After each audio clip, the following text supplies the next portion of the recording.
코로나 기간을 지나가느라고 운동을 많이 못 하셔서 배가 많이 나오셨잖아요. 그래서 그 배를 쳐다보지 마시고요, 주님께서 오늘 말씀하신 것처럼 그 배에서 생수의 강이 흘러나리라. 그래서 주님께서 정말 작은 저에게 이걸 실제로 열어주셨거든요. 그래서 어젯밤에 한 분 한 분, 물론 아주 긴 시간 기도한 것은 아니라 할지라도 제가 마음을 다하여 정말 주님께서 여러분 한 분 한 분을 잘 어루만지시도록 기도를 했습니다. 제가 하는 기도의 가장 중요한 특징은 그 주의 성령께서 이 몸에만, 이 겉에만 계시지 않고 그 시간을 통해서 우리의 마음 안으로, 우리의 영혼 속으로 그 주의 성령이 흘러 들어가기를 원하는 거예요. 여러분 마중물을 아시잖아요. 마중물을 부어야 펌프질을 하면 막 솟구쳐 나오잖아요. 그러는 것처럼 하나님께서 이 작은 이에게 주신 것이 이 생수의 은혜예요. 이 생수가 그냥 겉에만 잠깐 동안 이렇게 먼지는 아니라 할지라도 몸에 혹은 생각에 이렇게 붙어 있는 것이 있을 수 있잖아요. 또 나를 잡고 있는 것이 있을 수 있겠고요. 또 심지어는 누르는 것도 있습니다. 그런 것들을 걷어내면서 결과적으로는 여러분의 심령 속에 이 생수가 흘러 들어가게 하는 거죠. 그러면 여러분들의 영혼이 살아납니다. 살아나요. 그래서 제가 첫날부터 바로 하지 못한 것은 제가 잘못한 것 같고요. 그래서 이렇게 귀하신 한 분 한 분 심령 안에 정말 주님이 샘물을 여신다면 이 나라 다 뒤집어지잖아요. 그렇지 않겠습니까? 여러분의 가정은 당연히 동산의 샘으로 적셔지듯이 다 적셔지는 건 당연하고요. 하면서 계속 흘러나오기 때문에 이 나라 전체를 다 적실 수 있거든요. 그래서 오늘 기도하고 또 내일도 상황을 봐서 할 텐데요. 어쨌든 간에 여러분들이 이때에 이 주님의 생명수, 내 영혼이 생명이잖아요. 육체는 기간이 있는 생명이에요. 영혼은 기간이 없습니다. 무제한이에요. 즉 영원한 생명이 내 영이에요. 그래서 영어를 쓰면 in my spirit, in my soul, 내 속에 있는 내 영혼, 내 영. 그래서 제가 복음서를 다 좋아하지만 이 사도 요한이 쓴 요한복음서를 굉장히 사랑합니다. 1장 1절부터 시작이 남다릅니다. 다른 복음서는 역사 위주고 족보가 들어가 있습니다.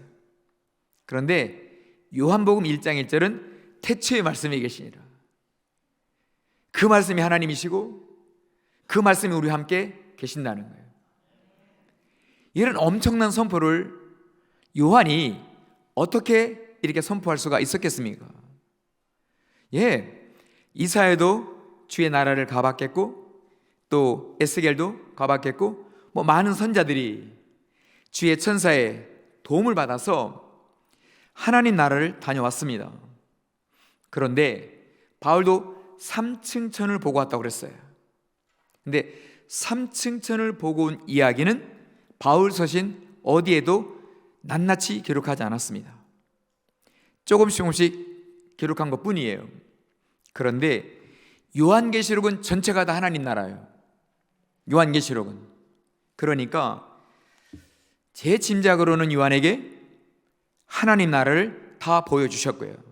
그리고 하나님과 어린 양 예수가 보좌에 계신 것을, 그 보좌로부터 물이 나오는 것을 가장 가까이서 본 자가 요한이에요. 그런데 역설적인 것은, 그러면 베드로도 있고 또 야고보도 있잖아요. 야고보는 먼저 하나님께로 갔거든요. 참 좋은 많은 선지자나 예언자, 사도 많이 있는데 왜 요한이었을까? 제가 그것이 좀 궁금했어요. 그런데 여러분 아실 거예요. 예수님께서 요 갈릴리를 다니시면서 예루살렘, 베다니, 벳바게, 사마리아 이렇게 다니셨잖아요. 식사를 할 때 예수님에게 가장 가까이 있었던 자가 요한이에요. 심지어 사도 요한은 예수님 품에 기대서까지 음식을 먹었어요. 그러니까 자매도 아닌데 그렇잖아요. 이 요한은 예수님에게 늘 가까이 있었어요. 당연히 마태복음 17장에 예수님께서 호련히 변화되신 적이 있어요. 그때도 베드로, 요한, 야고보, 요한이 있었어요. 그러니까 제 짐작으로는 예수님의 심장 소리를 들은 사람은 요한이 유일합니다. 심장 소리. 이 심장 소리를 가장 가까이서 들은 이는 요한이 유일해요. 그리고 변화산에서 예수님께서 너무나 희고 아름답게 빛으로 가득하신 그 모습을 가장 가까이서 봤어요. 그런데요, 이 사도 요한이 예수님을 그렇게 사랑했기 때문에 예수님께서 십자가에 오르실 때에는 다른 제자들은 싹 다 도망갔어요. 물론 뒤를 쳐다보면서 죄송한 마음으로 그냥 도망갔겠죠. 그런데 요한은요, 예수님의 그 십자가 자리에 유일하게 있었던 제자예요. 그러니까 이것만큼은 진심이었던 것 같아요. 사도 요한은 예수님을 사랑했다라는 거예요. 여러분 아시죠? 요한일서에 요한이 말하기를 하나님은 사랑의 영이시라고 그랬어요. 사랑의 영이래요. 요한복음에는 자기 이름을 넣지 않아요. 예수께서 사랑하시는 자, 주께서 사랑하시는 자, 이렇게 표현해요. 그러니까 죄송합니다, 잠깐 복음성 가도 되겠습니까? 사랑밖에 난 몰라, 이런 것처럼. 이거 복음성가 아닌가요? 그러니까 예수님을 참 사랑했다는 걸 알 수 있어요. 그 십자가 앞에까지 있었으니까요. 그런데 딱 한 명 남아있는 제자 요한에게 주님 말씀하시기를, 이 어머니께서 이제는 너희 어머니다. 그러니까 마리아를 맡아달라고 그랬어요. 마리아를요. 아니 정말 용기를 내서 이 참혹한 현장에 지금 있는데 무슨 특별한 명령을 하신 것도 아니고 어떤 특별한 어떤 비밀을 요한에게만 말씀하신 것이 아니라 어머니를 맡기신 거예요. 어머니를요. 그 이유로 여러분 아시죠? 사도 요한은 사도행전에 없습니다. 그게 이유예요. 그가 사도인 걸 알면 로마가 그냥 두지 않아요. 세상이 그냥 두지 않아요. 두 사람을, 요한과 예수의 모친 마리아를요. 평생을 입을 닫고 살아야 했어요. 가장 사랑했고 예수님 곁에 있었고 품 안에 있었고 변화산의 그 모습을 봤고 누구보다도 예수님을 사랑했어요. 십자가까지. 그럼에도 불구하고 마리아가 세상을 떠나기까지는 항상 입을 닫고 살아야 했어요. 자기가 어디에 있는지 남들이 알면 안 됐어요. 그래서 사울이었던 바울이 사도행전에 나오는데도, 베드로가 나오는데도 요한은 사도행전에 나오지 않아요. 나오면 안 됐었다라는 거예요. 그러면 그렇게 사랑했는데, 주님도 사랑하셨는데 결국 어머니 맡기시려고 그러신 건가? 언제 소천할지 모르잖아요. 이 어머니 평생 모실 수도 있어. 당신은 정말 험악한 세상이에요.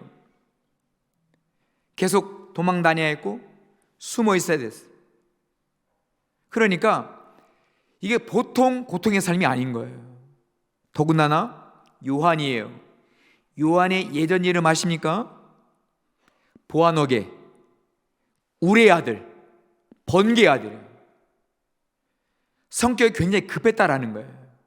적극적이었고, 그 요한의 모친이 한쪽은 우의정, 한쪽은 좌의정으로 세워달라고 한 그 아들이 요한이, 그러면 남 앞에 서는 것도 저는 좋아할 수 있겠다 싶은 거예요. 잘난 척 하고 싶은 사람이었다. 그러면은 매우 인간적이고 매우 세상적이고 명예도 좋아했고 높은 자리도 좋아했어요. 그러면은 그렇게 걸맞게 쓰셔야 되잖아요. 예수님이시니까, 아시니까, 보시니까. 그런데 요한과 그 성격과 정반대로 그를 마리아 하나로만 평생을 모시도록 하게 한 거예요. 그렇게 하다가 그는 나이가 많이 먹었어요. 그리고 마리아가 세상을 떠났습니다. 이제야 비로소 7 교회 중에 장자 교회였던 에베소 교회에서 말씀을 전했어요. 많은 사람들이요, 이전에 듣지 못한 복음을 요한을 통해서 들은 거예요. 수많은 순회 전도자들이 말씀을 전했잖아요. 에베소 교회니까, 장자 교회였으니까, 당시에 가장 큰 교회였으니까.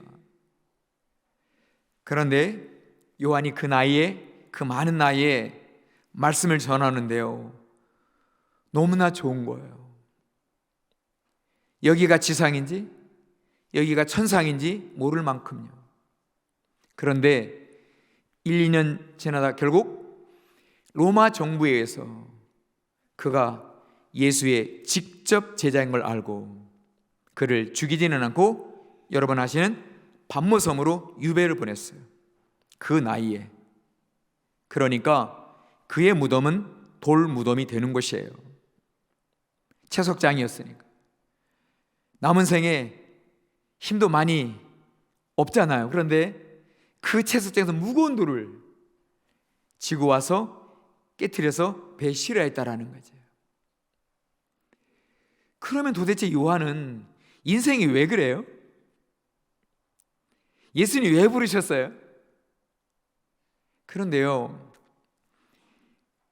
밤모에 어느 날 예수님이 찾아와요. 사도 요한은 변화산에서 변하신 예수의 모습을 봤잖아요. 모세와 엘리야와 함께 있는 것을요. 그런데요, 이 밤모에 오신 예수님은요, 갑자기 음성이 들렸어요. 그리고 뒤를 돌아보니까 예수, 그 예수가 이 채석장에 오신 거예요. 정말 상상해냈겠습니까? 자칫 정말 우울증에 빠지면 내 인생이 왜 그런가 했을 것 같아요. 왜 부르셨을까? 이 성격 급한 사람을, 잘난 척하기 좋아하는 나를 왜 부르셨을까? 왜 평생을 마리아로 꼼짝 못하게 하고 결국에 채석장 정말요 한참을 가야 되거든요. 그래서 그리스와 터키의 딱 중간점에 있어요. 갈매기 섬이에요. 죄수들이라니까요. 거기서 죽어서 그냥 나가는 거예요. 그런데요, 그 요한에게 찾아오신 거예요. 7 금등대가 불을 밝히고 있었어요. 7 금등대가. 여러분, 이거부터 이상하지 않나요? 채석장이면, 주님 나타나셨으면 그냥 주님만 나타나시면 돼. 그동안 미안했다고, 내가 너에게 너무 힘든 걸 맡겼다고, 이제 곧 너가 하늘나라 올 거라고 이렇게 가시면 돼. 그런데 왜 7 등대가 옆에 있냐는 거예요. 그 빛나는 금 등대가 왜 거기에 있냐는 거예요. 채석장은 그 순간 채석장이 아닌 거잖아요. 그냥 그 환경에 맞게 하시면 돼요. 지금까지 그렇게 하셨으니까, 버린 듯이 하셨으니까. 그런데 그 아름답게 그렇게 빛을 발하고 있는 일곱 금 등대가 거기 있는 거예요. 그래서 요한계시록 1장, 2장, 3장을 넘어가면은요, 이 일곱 등대, 일곱 금 촛대에 대한 비밀들이 풀어져요. 이게 일곱 교회였어요? 이게 일곱 영이었어요? 여러분 아시잖아요. 일곱 금 등대는 이 성전 마당에 있지 않고 내실에 있다니까요. 성막 안쪽에 있다니까요. 그런데 성막은 네 겹으로 되어 있어요. 비도 들어오지 않아요. 빛도 들어오지 않아요. 성막의 빛은 일곱 촛대예요. 오직 하나님 나라는 해와 달과 별이 빛이 아니라고 하셨잖아요. 하나님의 얼굴이 해보다 7배 더 밝아요. 7배? 왜 7배 더 밝죠? 그게 일곱 금뜻대로 이미 계시를 하신 거예요. 일곱 금등대로 위에 네 겹의 막을 치시고 그걸로 성소를 밝히셨어. 그게 일곱 영이에요. 모둠하면 하나님의 영이에요. 그 일곱 금투대의 비밀이 하나님의 영이고 온 땅을 운행하시는 하나님의 일곱 영이에요. 그게 이 반모섬에 나타난 거예요. 그러면 이 반모섬이 둘 중에 하나예요. 주님이 여기도 성전이다.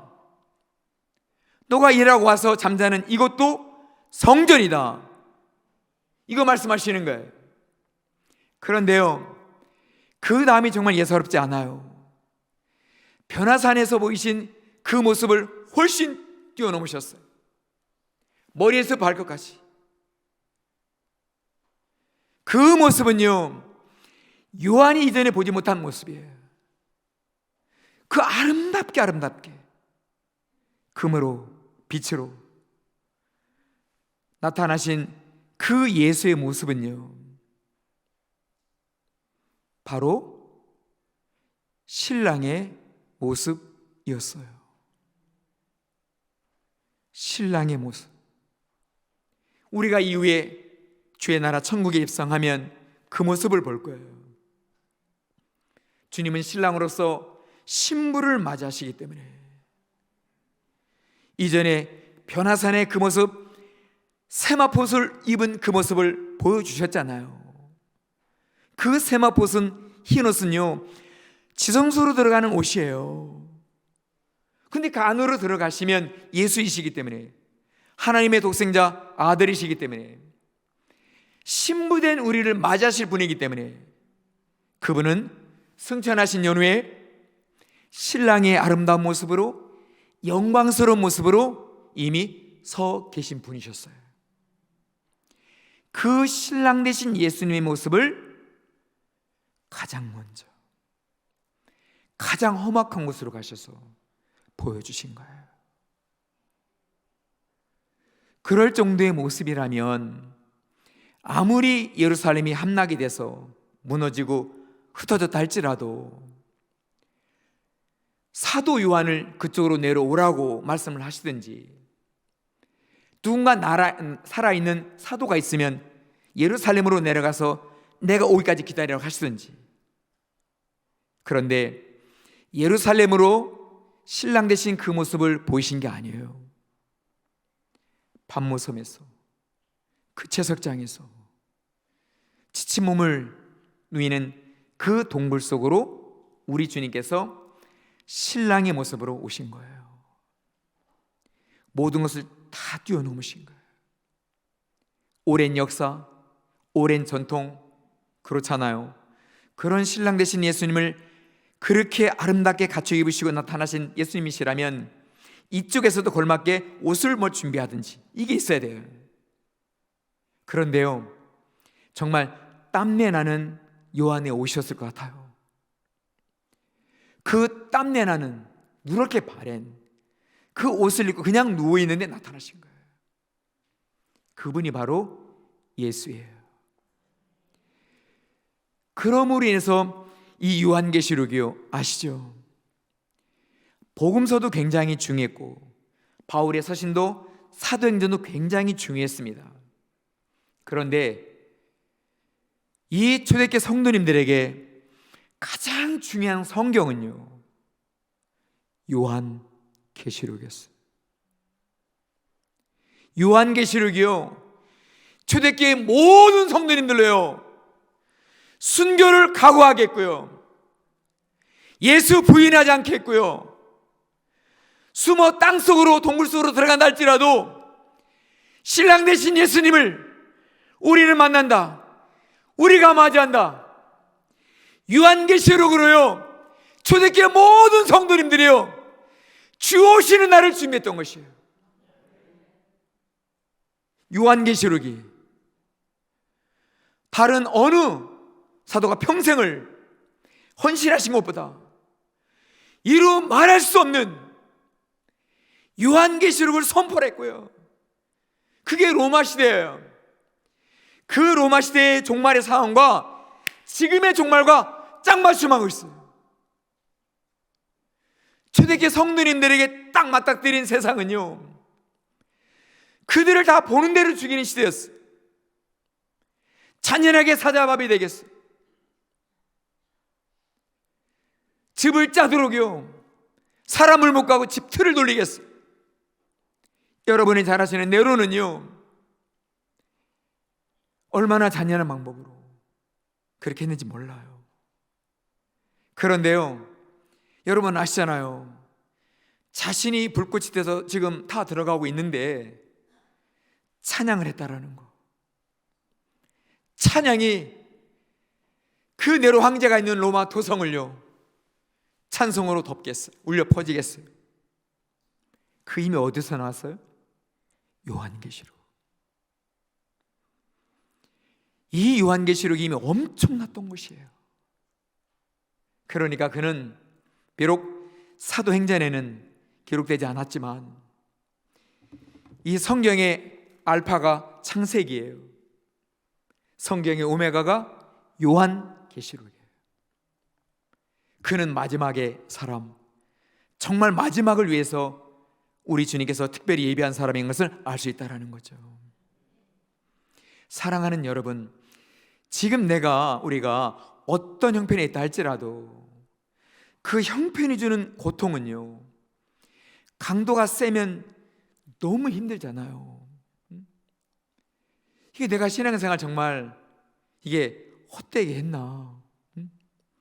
진짜 뭘 정말 잘못했나? 자꾸 잘못한 것을 자꾸 되짚어 생각하게 되잖아요. 오늘이 힘드니까, 이게 앞이 안 열리니까. 그런데 이게 꼭 비교해서는 아니지만 사도 요한, 그렇게 예수님에게 사랑받았다가 예수님 모친을 맡았고 그리고 간 것이 곧 반모섬이에요. 뭘 어떻게 설명할 수 있겠습니까? 저도 지난날 많은 시련을 겪었지만 제가 이렇게 여기 와서 우리 형님들, 정말 사랑 우리 누님들, 우리 동생들 이렇게 뵈면서요, 제가 오전에 뻘락제기인데 뻘락주도 먹게 됐고요. 어떻게 때렸다고요? 탕탕탕. 사실은 제가 그걸 언제 먹었는지 기억이 없을 만큼 그걸 먹었네요. 그러면서 제가 이렇게 보는 거잖아요. 여러분들 이렇게 보는 거고요. 정말 여러분들은 너무나 귀하시다. 저보다 10배로 100배로 정말 어떻게 이 삶을 이겨내 오셨을까? 제가 혼자서 그렇게 작은 교회에서 몸부림칠 때는 세상이 원망스럽고 싫으니까 그냥 그 안에 갇혀서 몸부림친 거잖아요. 그 속에서. 근데 그런 속에도 작은 동물 같은 교회에도 찾아오신 주님이셨어요. 제가 여러분들에게 말씀을 듣지 못했지만 여러분들이 이렇게 주님이 찾아가신 그 날들이 있으셨을 거예요. 그런데요, 이제 이후로 어느 날요, 저는 우리 모든 분들에게 요한의 날, 존데이, 이 요한계시록의 1장의 그 날이 저는 오리라고 봐요. 왜 그래요? 사도 요한이 오메가의 사람, 마지막의 사람이라고 그랬잖아요. 그걸 예표하는 사람이라고. 그거를 반모섬에서 만난 거예요. 그런데 그로부터 정확하게 2000년이 흘러왔어요. 이제 정말 신랑 되신 우리 예수님이 우리를 보시러, 우리를 맞이하시러 오실 그날이 훨씬 더 가까운 줄로 믿습니다. 할렐루야, 아멘. 아멘. 더 가까이 온 거 아닌가요? 그러면 2000년 전 그 요한이 지금 다시 오든지 아니면 우리를 통해서 역사하시는지 하나님 둘 중에 하나 결정하세요. 사도 요한을 다시 보내시든지 여기에 반모섬의 요한을 다시 보내시든지 이렇게 해야 된다라고. 그런데 그것이 아니면 바로 여러분들이 요한이에요. 저는 예전에 사도라고 하면은요 정말 저와 거리가 멀게 느껴졌어요. 소원도 하고 기도는 하지만 너무 본질적으로 다르다 생각했어요. 이분들은요. 그런데 그게 아니라는 것을 알게 된 거예요. 사도 요한에 대한 일대기의 다큐멘터리를 찍는다라고 생각해 보세요. 실제 요한이 살아있는데 다큐멘터리를 촬영해요. 이게 농촌에 있는 어느 할머니를 촬영하는 거랑 똑같은 거예요. 이게 어느 시골에 계시는 할아버지 한 분을 계속 카메라가 따라다니면서 찍은 것 같는 거예요. 그러면은요 그냥 할아버지로 늙어가시는 분 아닌가요? 어머니 한 분 모시고 남들한테 예수의 어머니라고 말도 못하고 내 어머니라고 말해야 되니까 그렇게 어머니 평생 모시다가 그렇게 유배당한 거예요. 바로 그와 같다라는 거예요. 그런데요 그 사도 요한이 오늘 뭐라고 말하냐면요, 자, 누구든지 나를 믿는 자는 그 배에서 생수의 강이 터지리라, 흘러나리라. 그 예수께서 하신 이 말씀이에요. 이거 요한복음 7장의 말씀. 누구든지 나를 믿는 자는 그 배에서 생수의 강이 흘러나오리라. 이 말씀은요 마태복음에도 없어요. 마가와 누가복음에도 없어요. 요한복음에만 있어. 요한복음 전체가 아니어도 이 단 7장 38절의 말씀 한 구절로도 그는요 천국의 실제를 선포한 거예요. 마태, 마가, 누가, 의사였던 누가, 그렇게 꼼꼼한 의사 누가가 이걸 기록을 안 했습니다. 세리 마태, 세리니까 얼마나 꼼꼼합니까? 세금과 장부가 맞아야 돼. 그래서 마태에도 족보가 들어가 있고 누가에도 족보가 들어가 있어요. 그런데 나를 믿는 자는 성경의 이름같이, 성경이니까 앞쪽에 말씀하신 거네요. 그리고 요한이 가서 본 것입니다. 미리 말씀을 하셨고 요한은 직접 가서 봤어요. 하나님의 보좌로부터 이 생명수가 흐른다는 것을, 이걸 기록을 한 거예요. 이 한 절만으로도 요한은 요한이에요. 이걸 기록을 했으니까. 근데 앞쪽에 말씀을 하셨다는 거잖아요. 제가 오늘 에스겔서 47장 그 말씀을 전했는데요, 성전 문지방에서 물이 스며 나와요. 그러니까 문을 열고 물이 콸콸콸 나오는 거 아니에요. 그 성전 문지방에서 스며 나오는 거예요. 이것이 어느 사람을 향해 흘러내려와요? 천척을 가도 발목에서 무릎으로 와요? 앞으로 1천척을 더 나가도 허리까지 와요? 결국에 뭐예요? 넘쳐 흐르더라. 넘쳐 흐르더라. 그러니까 하늘에서 내려왔으니까 하늘의 강이잖아요. 그건 땅의 요단강이 아닙니다. 땅의 나일강이 아니라 하늘에서, 성전에서 스며 나온 거예요. 근데 계속 흘러내려와 멈추질 않아요. 그게 강이 되는 거예요. 그럼 그 사람이 누구냐 이거예요. 누구를 향하여, 누구 때문에 하늘의 강이 땅에 내려오냐 이거예요. 여기 누구든지 나를 믿는 자는 성경의 이름과 같이, 성경의 약속과 같이 이 배에서 생수강이 흘러나오리라. 나를 믿는 자는, 목마른 자들은 내게로 와서 마시라. 제자들이 양쪽에 그 물동이를 갖다 놓은 거 아니잖아요. 명절 끝날 마지막 날에 예수님이 외치신 거예요. 누구든지 목마르고 내게로 와서 마시라고. 이게 앞쪽에 말씀하신 거예요. 이 요셉의 물을 다시 마셔도 너가 목마르지만 내가 주는 물은 다시는 목마르지 않게 한다. 내가 주는 물은 그 속에서 영생하도록까지 샘물이 솟아나리라 하신 주님을 찬송합니다. 할렐루야, 아멘. 영생하도록 솟아난다는 거예요. 다시 목마르지 않는다는 거예요. 그래서 다시 말씀하신 거예요. 여기는 명절이 있는 곳이에요. 그러니까 예루살렘이죠. 앞쪽에 사마리아에서는 직접 열어주셨어요. 그 여인에게, 소위 사마리아 우물가 여인, 목마름하면 그 여인이에요. 그 목마름을 영원히 하늘의 물로, 생명수로 살리신 거예요. 그것을 이제 때가 돼서 예루살렘에서 선포하고 계시는 거예요. 누구든지 목마른 자든 내게로 와서 마시라. 이걸 직접적으로 정확하게 표현하면 뭐가 될까요? 내게로 와서 마시라. 그러면 예수님 손에 뭐가 물이 있었냐는 거예요. 예수님 손에 그걸 지금 주시는 거냐는 거예요. 이게 뭐예요? 표현이에요? 나를 마시라. 나를 마시라. 나를 받으라. 나를 받아 마시라. 이거 아닌가요? 그러면 말이 안 되잖아요. 마시라고 했어요. 내게로 와서 마시라 했는데 손에 뭘 물을 들으셨냐는 거예요, 이게. 그러니까 나를 마시라. 나를 받아 마시라.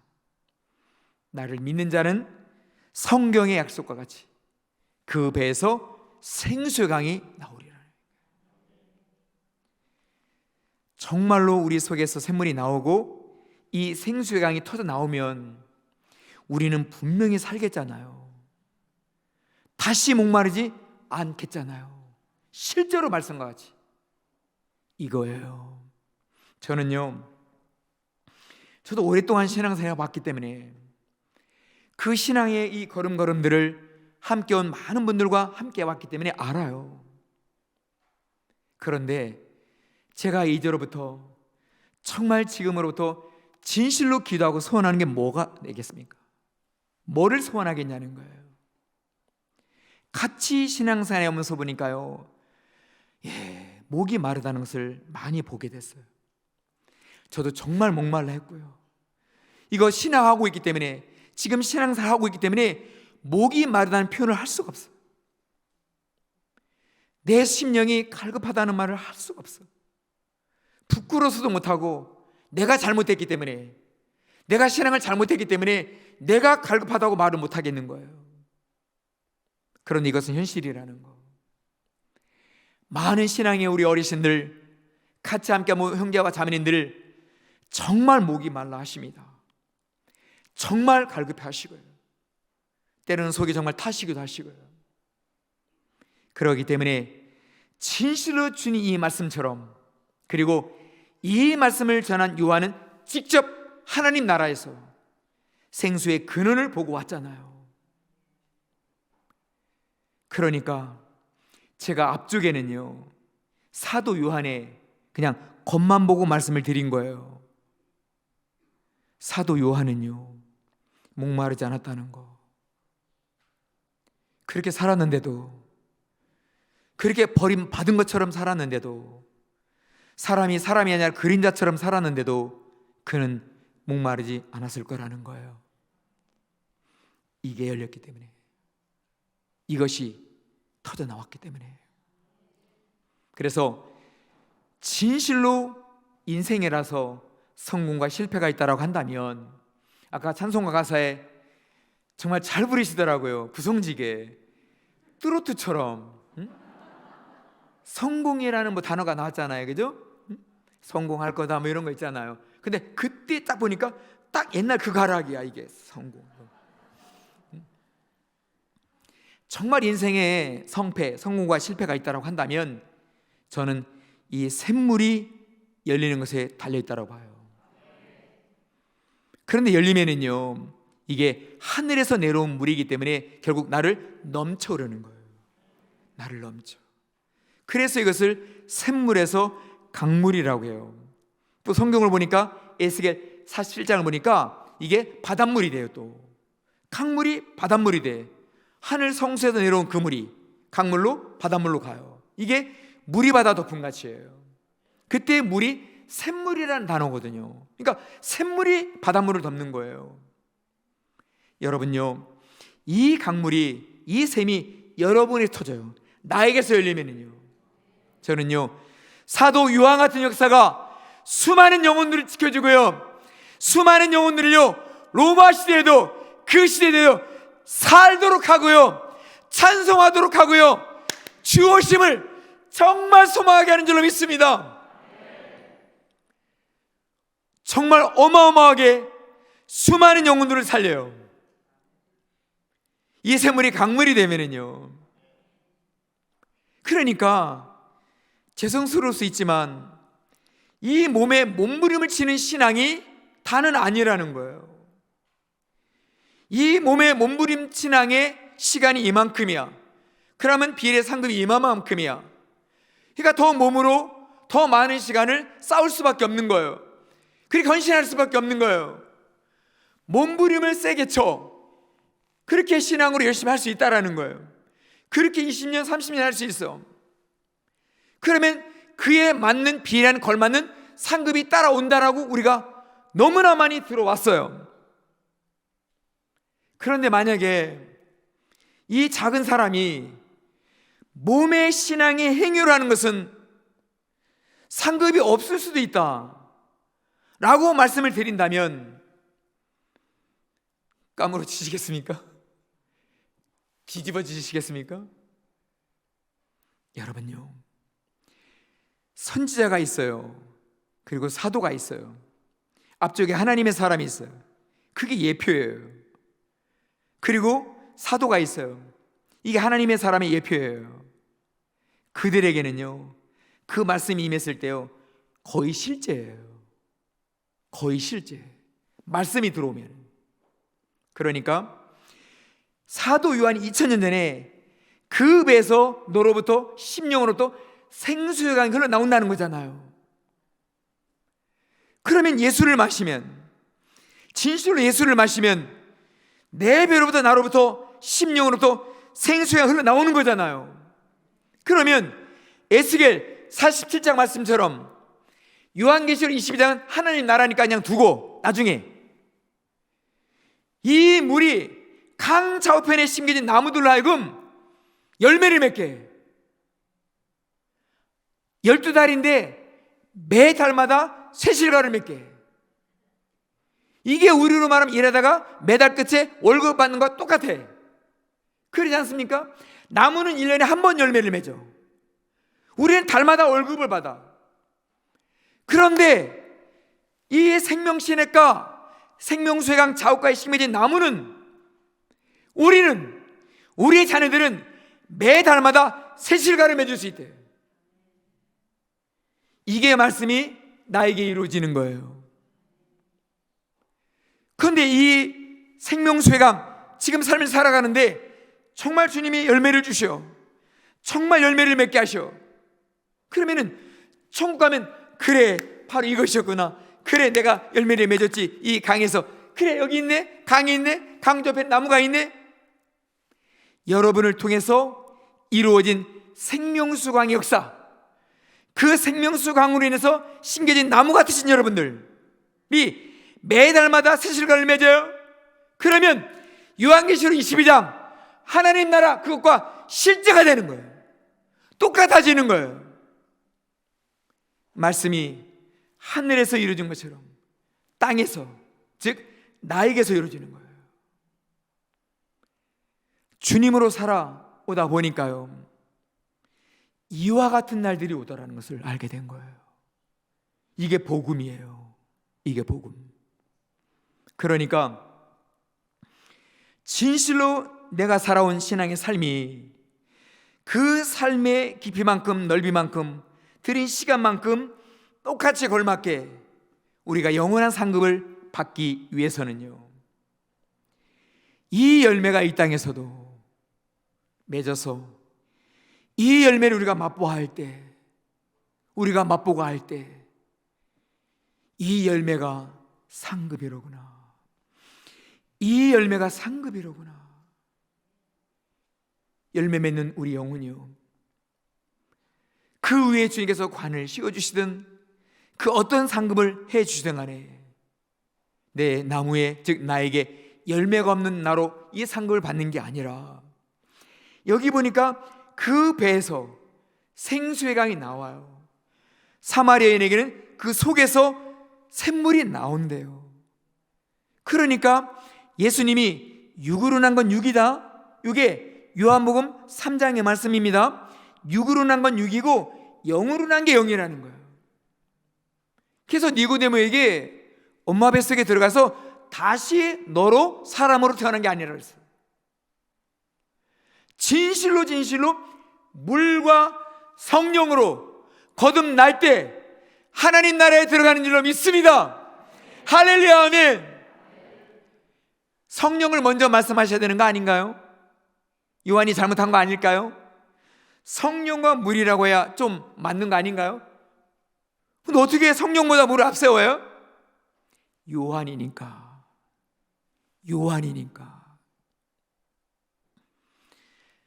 그 하나님의 물건을 받기 때문에.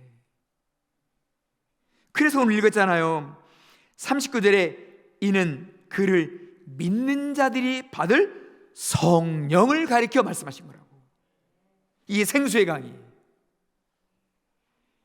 이것을 요한은 더 강조하기 위해서 뭐를요? 물.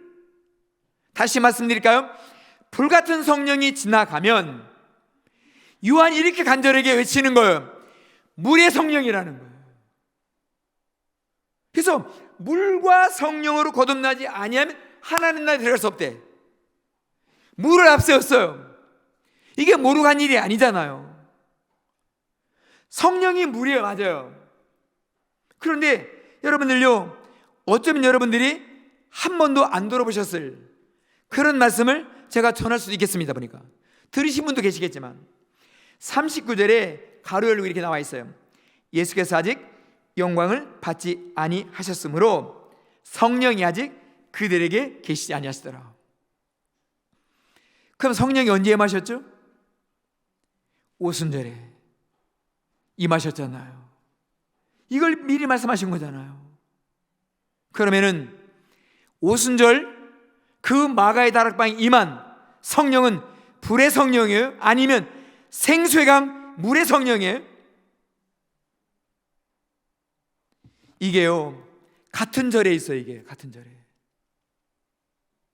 절에 앞쪽에 목마르거든 내게로 와서 나를 마시라 하겠어요. 그 배에서 생수향이 터져 나온대. 그런데 38절 아래 30절 이는 그들이 받을 성령을 가리켜 말씀하신 건데 아직 부어지지 않았대. 오순절날 부어졌어요. 우리는요, 그 오순절 마가의 다락방에 임한 성령을 항상 불같은 성령, 불의 성령으로 우리는 다 알아왔어요. 누구도 조금도 의심하지 않았어요. 그런데 이게 말씀이 어떻게 되는 거예요? 이게요? 그 배에서 생수의 강이 흘러나온다. 이건 성령을 가리켜 말씀하신 거다. 그런데 아직 임하지 않으셨다? 예수님의 영광을 아직 안 받으셨기 때문에. 오순절의 성령은요, 불의 성령이 아니었어요. 다만 머리에 그 등불 같은 그게 임하였던 것이에요. 우리는 그것으로 이 생수의 강을, 요한복음 바로 그 다음이 사도행전이에요. 또 그러지 않겠습니까? 요한복음이 딱 끝나면 사도행 1장에 딱 나옵니다. 2장에 오순절 성령 강림이 오고요. 그러니까 우리가 얼마나 성경을 앞에 두고도 지금 사도 요한이 복음 말씀을 전하고 있고, 이 하나님 보좌에 물이 난다, 물이 난다, 이것으로 우리가 영원히 산다, 그 생명샘으로 어린 양 예수가 우리를 인도해 가서 생명샘으로 우리 눈물 다 씻어주신다, 이게 계시록 7장이에요 샘물 7장, 22장 강물, 생수의 강, 사마리아인 샘물 7장의 강, 이렇게까지 정확하게 데칼코마니 이론, 정확하게 짝 맞춤을 말씀하신 거예요. 오순절에 하늘로부터 내려온 성령은요, 바로 에스겔 47장의 말씀의 성취예요. 성전 문지방에서 물이 흘러 내려와서 그게 적시잖아요. 닿는 곳마다 살리잖아요. 물고기가 돌아오게 하잖아요. 어부가 서게 된단 말이에요. 저는 이후로 그 언젠가 대추수의 날이 온다라고 봐요. 그러면은요, 이 생수의 강 좌우편에 벌어지는 그 풍경 그대로 아닐까요? 이 물이 흘러야 이 물을 뿌리가 받아 마셔야 열매가 맺듯이, 들판의 곡식들이 익듯이, 지금 가뭄 때문에 난리잖아요. 어제 잠깐 비가 왔어요. 우리 목사님이 계속 단비가 온다고, 단비가 온다고, 단비가 온다고. 이게 진짜 단비 아닌가요? 그러는 것처럼, 자, 강 곁에 나무예요. 천국도 보니까 강 곁에 나무예요. 이거는 데스티니라고 하는 거예요. 운명. 이미 짝지어 놓으신 운명, 짝지어 놓으신 운명이에요. 다윗이 자기가 시냇가에 심긴 나무래요. 그래서 세상 계절을 타지 않는데 항상 잎은 푸르고, 그러니까 때가 되면 열매를 맺는 거잖아요. 자, 우리 예수님이 생수의 강이셔요. 그러니까 우리가 뭐가 되죠? 우리는 누구죠? 그렇죠, 그 예수 생수의 강에 심겨진 나무와 같은 거잖아요. 우리는 그 예수의 물로 내게로 와서 마시라, 나를 마시라 했잖아요. 그래서 예수를 마심으로, 성령을 받아 마심으로 우리는 열매가 되는 줄로 믿습니다. 할렐루야, 아멘. 그러므로 우리가 어제 드린 말씀처럼 우리가 마지막 때 대추수, 과일들이, 곡식들이 다 익어서 추수할 때 앞서서 먼저 우리가 추수의 첫 열매가 되는 줄로 믿습니다. 할렐루야, 아멘. 열매가 되기 위해서는 어떤 운명이 있어야 된다고요? 1번 불, 2번 물. 물과 나무는 천지를 이신 하나님의 법칙으로 운명이에요. 이게 짝지어진 거라고 말하는 거예요. 그러니까 예수 생수의 강, 그 생수의 강이신 예수, 실제로 보니까 하나님과 어린 양의 보좌로부터 이 생수의 강이 흘러나와요. 그래서 내게로 와서 마시라는 거예요. 이 표현이 어색할까요? 이 표현이 거부감이 일어날까요? 우리가 성경을 잘못 봤다라고 우리가 시인해야 합니다. 내게로 와서 마시라, 예수님이 물을 들고 말씀하신 게 아니잖아요. 근데 내게로 와서 마시라는 거예요. 왜 우리는 예수를 물로 보지 않았을까? 이것이 꼭 욕하는 것 같아서, 네가 나를 지금 물로 보냐고. 이것 때문에 이 말씀이 덮여서 우리 항상 불로만 보온 것은 아닌가. 그것도 정말 맞지만 번제단을 지나면, 불을 지나면 물두멍이 있었는데 주님이 생수의 근원이신데 예수를 마셔야, 예수를 영접해야 영원히 사는 거예요. 엄마가 아이를 낳듯이 그 예수의 생수가 우리를 거듭나게 하는 거예요. 그러니까 거듭남은 진실로 어느 이단 단체가 말하는 거듭남의 비밀, 그거 아니에요. 정말 아니더라고요. 예수예요. 진실로 주 예수예요.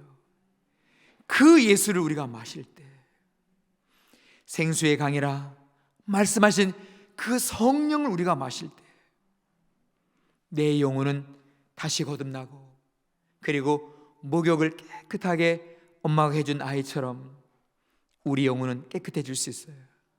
정말요. 영혼이 깨끗해지는 것은요, 신앙의 행위로 할 수 없어요. 그래서 말씀드리는 거예요. 신앙의 행위로 영혼을 깨끗하게 할 수 없어요. 그러면 다른 길이 있는 것이기 때문에 오직 주 예수, 그 예수로 오시는 주 성령께서, 성령이 어떤 영이에요? 거룩한 영이에요. 거룩한 영은 우리들의 정결하지 못한 것을 씻어주는 거잖아요. 내 영혼에 뺏긴 것 씻어주는 거잖아요. 정말 내 영혼을 깨끗하게 하시고, 더 중요한 것은요, 물이 나무를 자라게 하듯이 생수인 이 성령이 내 영혼을 자라게 해요. 그래서 우리 안의 영에 예수의 분량을 예수만큼 채워주시는 분이 성령이에요.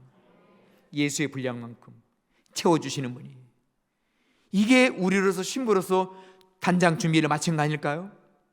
예수의 분량까지 생명수가 가득 차 있어요. 예수의 분량만큼 성령이 가득 차 있어요. 예수는 이미 다 차 있어. 그러면 그 신랑과 신부는 많은 하객들이 앞에서 봤을 때 너무나 좋은 짝 아닌가요? 예수는 이미 물건원이 있어요. 물이 가득 차 있어. 성령의 생수가 우리 안에 가득 차 들어와서 예수의 분량만큼 채워졌어. 그러면은 이게 뭐예요? 1번 천생연분, 2번 천생연분. 이게 천생연분 아닌가요? 그 천이 하는 천 아닌가요? 하늘이 맺어준 거 믿으시면 아멘 하시죠. 할렐루야, 아멘. 예수 하나는 천생연분이다. 우리들에게 박수. 할렐루야, 아멘. 옆에 분들에게 말씀해 주실래요? 이래봬도 나는 예수와 천생연분이야. 말씀해 주실래요?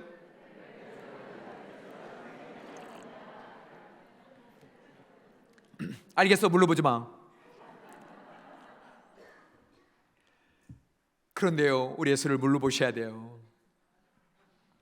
물러보셔야 우리가 예수를, 내 영혼이, 그래서 목마르지 않다라는 표현을 쓰면 우리가 다 눈치를 챌 수 있었잖아요. 왜 자꾸 목마르지 이 표현을 하는지. 그러니까 물이 아니면 해결이 안 되는 거잖아요. 그래서 그 여인 낮 시간에 물을 길러 온 거고, 예수님은 이거 아니다, 내가 주는 물을 마셔라. 그러면 영생하도록 샘물이 나온다는 거예요. 그러니까 이게 육에 관한 이야기가 아니라 영이 다시는 목마르지 않게 된다는 거잖아요. 그래서 진실로 이미 여러분 안에서 샘물이 나오시는 분들 많이 계실 거예요. 여러분들의 신앙이 정말 예배와 찬송으로 집중되어 계시기 때문에. 그래서 이제 내일 두 번은요, 어떻게 하면 되는지, 어떻게 그렇게 열 수 있지, 이걸 말씀드릴 거예요. 그런데 그걸 말씀드리기 위해서 서론이 길었어요. 서적서에는 언제부터 오죠? 네. 그거예요.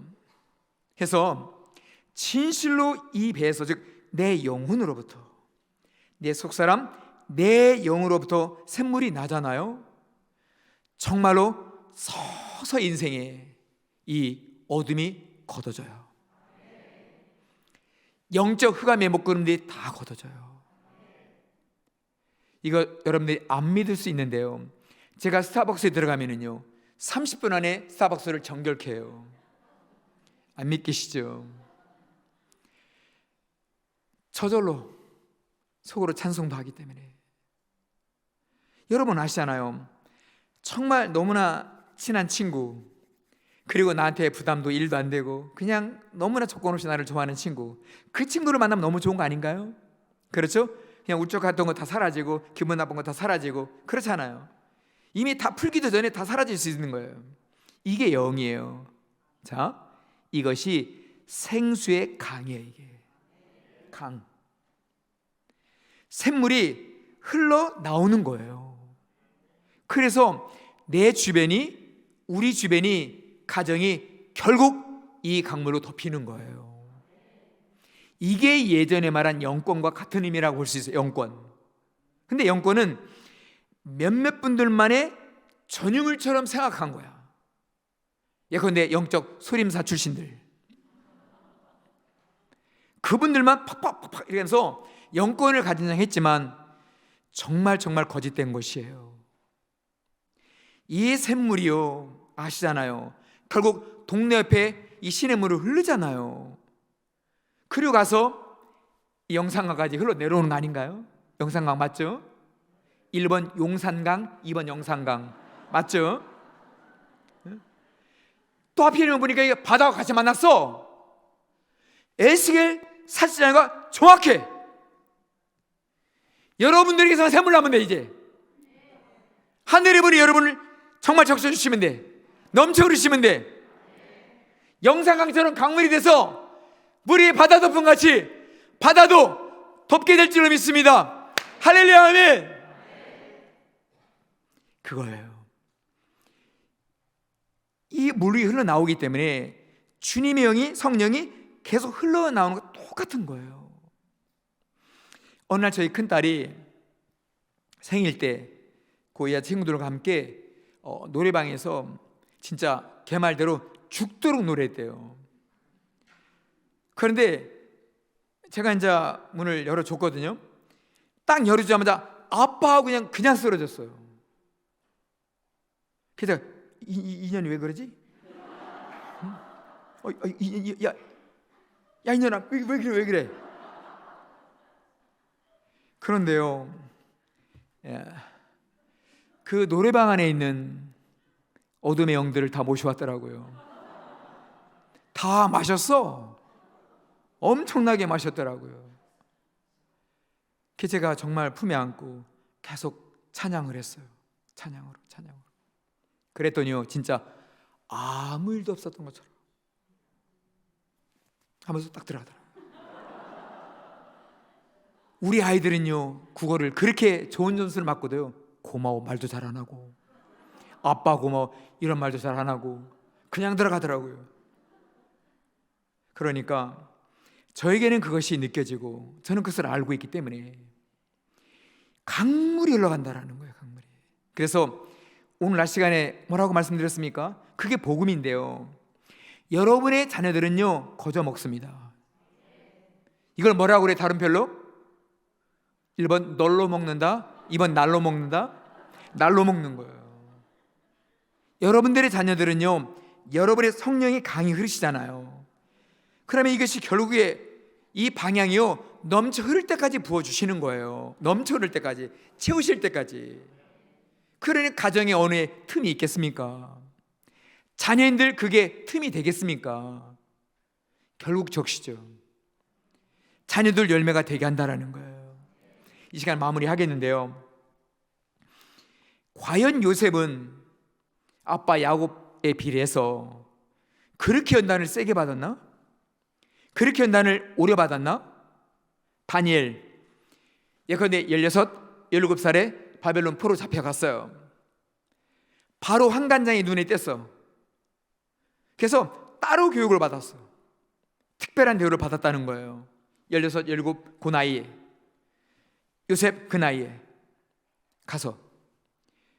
근데 야곱만큼 연단을 받았냐는 거예요. 도대체